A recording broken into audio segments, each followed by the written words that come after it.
All right, welcome to today's Explainer.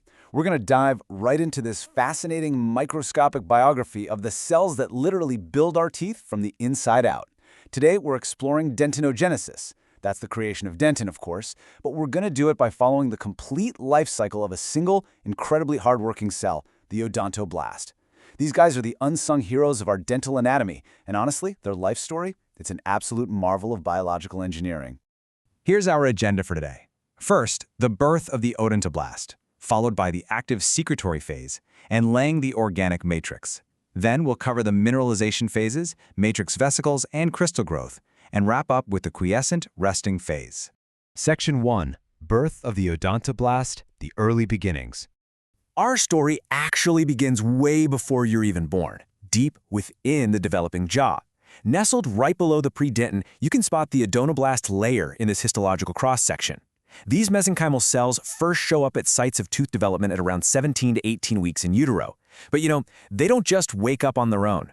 They're actually activated by this process of inductive molecular signaling coming straight from the inner enamel epithelial cells right above them. And once that signal hits, boom, our cellular protagonist is officially on the clock. Moving on to Section 2. The active secretory phase, building the matrix. So, once awakened, the odontoblast enters the busiest, absolutely most demanding period of its entire life. During primary dentin formation, these little workers are densely packed together. And what's super cool is that the shape of the odontoblast actually reflects its functional activity.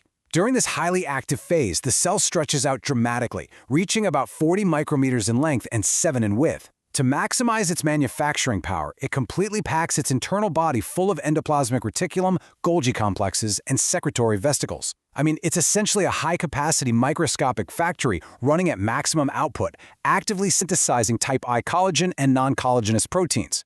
Looking at the two extremes of the cell's life really highlights just how much of a physical toll this work takes. In its active phase, we've got a demanding, highly productive lifestyle. You can see it's tall and literally bursting with the organelles required for heavy protein synthesis.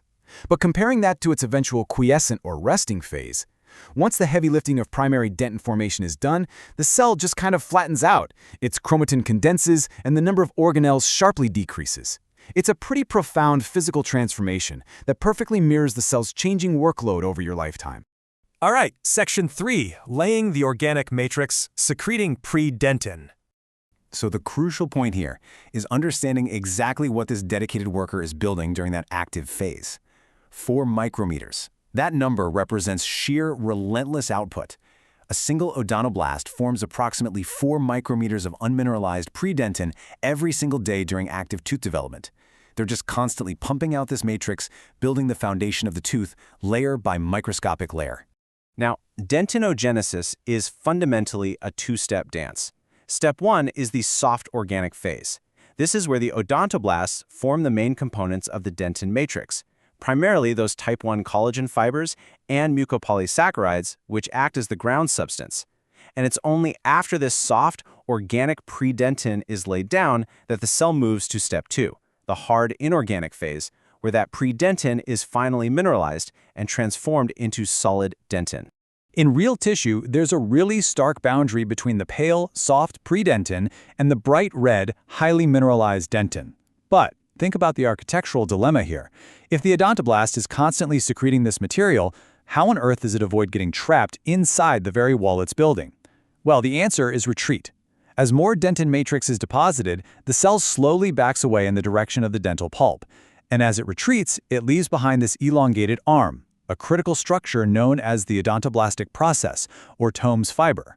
This fiber stretches and elongates as matrix formation continues, making sure the cell stays connected to the dentin it just built. Pretty clever, right? Section 4. The mineralization phases, hardening the matrix. Let's explore how this builds into that second step, turning that soft organic matrix into rock-hard tooth structure.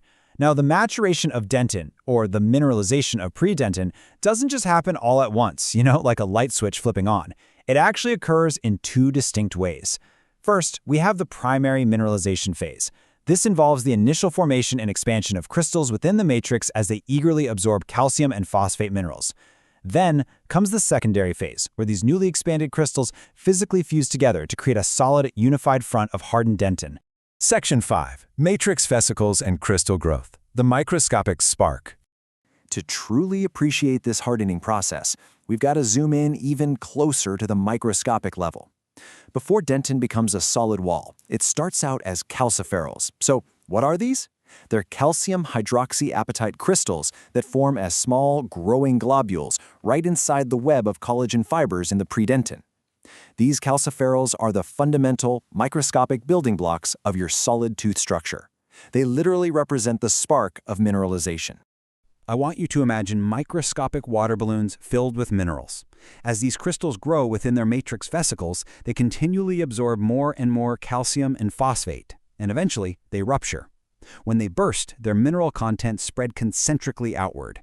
The minerals push out until they bump right into the minerals from neighboring ruptured vesicles, and then they fuse together in this spectacular, microscopic explosion. That's exactly what solidifies into the hard dentin we rely on every single day to chew our food. And finally, Section 6, the quiescent resting phase, lifelong continuation. After the massive, high-speed effort of primary tooth formation, you'd probably think our microscopic builder finally gets to clock out forever, right? Well, actually, no. After that initial rush, their job is never really done.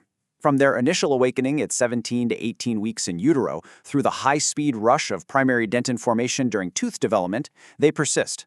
In fact, unless they're killed by trauma, extreme heat during a dental procedure, or a bacterial attack, these odontoblasts remain alive and present inside your teeth until death.